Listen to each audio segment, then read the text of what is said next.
overview of our hardware design. So this is the I think the front panel. So as you can see here, this is here is the front panel, and we can see here the indicator status. So you can see the power, the STU, the USB indicator, of course, the one and the PC port. And we have the here the voice. So generally for FXO is the amber, and we have also the green for the FXS. And of course here on this is the back panel. So the back panel, generally here is we do have the FXS and the FXO ports. So again, FXS ports is RG11, and they are used for connecting the analog phones, fax machines, and POS machines. And for the FXO ports, also still using the RG11, are connecting for the PSTN or another PBX.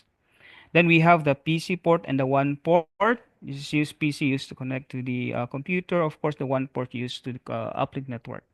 Then we have also the USB slots here where you can connect a USB device. Then we have the console port.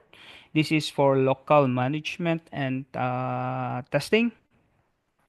And of course, we have the reset button. So this reset button will restores to factory default settings. And we have the power interface. And of course, we have the ground terminal or the grounding terminal. This is for connecting to the using a grounding cable. Okay, so let's move to the Rex 50. I think just this one is have the same front panel. You can see here the indicator for power, STU, USB, one PC, and of course the number of ports. So again, yellow for FXO and green for FXS. And of course, we have the back panel again. So here it shows here that um, this is 8 FXS and 4 FXO model Rex 50.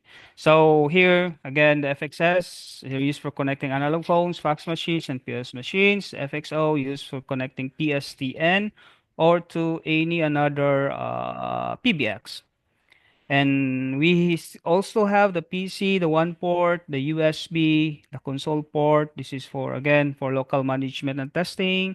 We have the reset button. So generally, after you press for 3 seconds or more, so it will be able to reset to the default factory settings.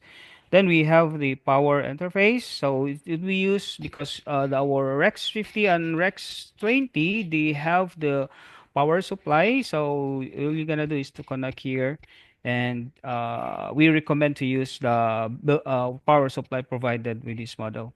And of course, we have the grounding terminal as well. Okay, so let's move to the Rex 200. Rex 200. This is the front panel. So these are the LED indicator status matrix.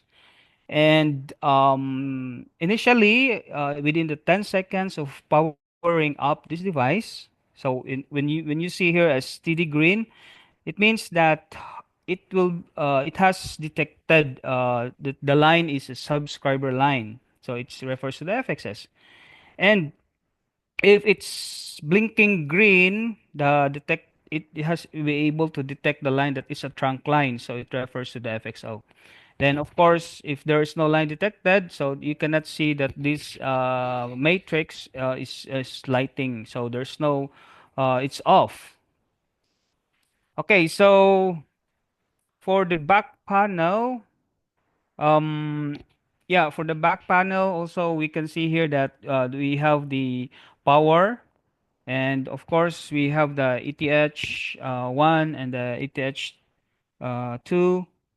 And of course, we have the alarm status here, the power, and of course the STU. And again, we have also the console port, the USB, and the reset button. And of course, it is necessary to connect this to the grounding terminal.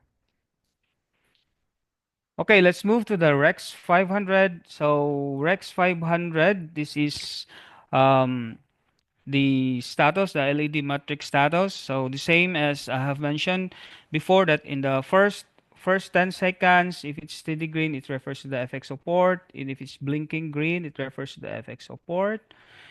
And um, also, this matrix would also tell you that it will also have some status with regards to some glittery letter. It's lighting such as letter C, which indicates that the IP is conflict.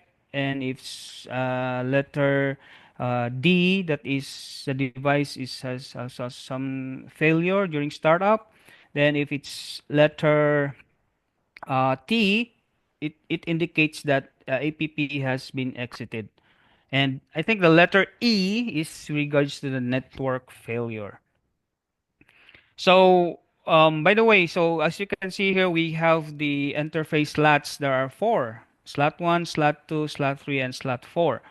So, to guide, I mean, for each line, I mean the line here, the first column on the left matches the first line, one, two, three, and four.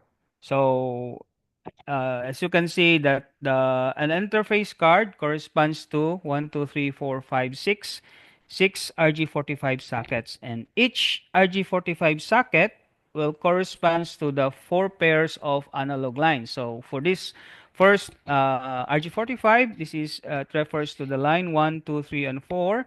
So again, for this slot 1, so it contains line 1 to 24, and the slot 2 here, it contains line 25 to 48, and this one, slot 3 here, contains line 49 to 72, and the last one here, slots 73 to 96 lines.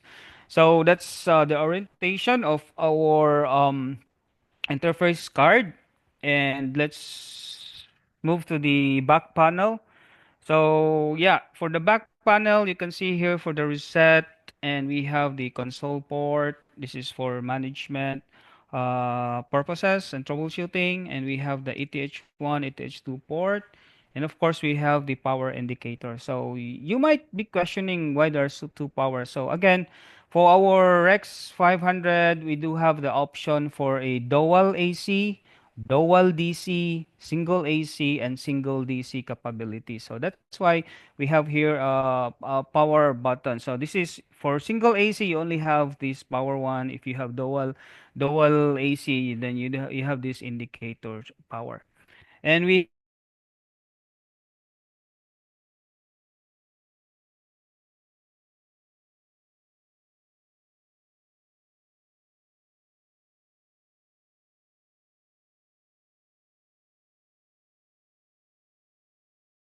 have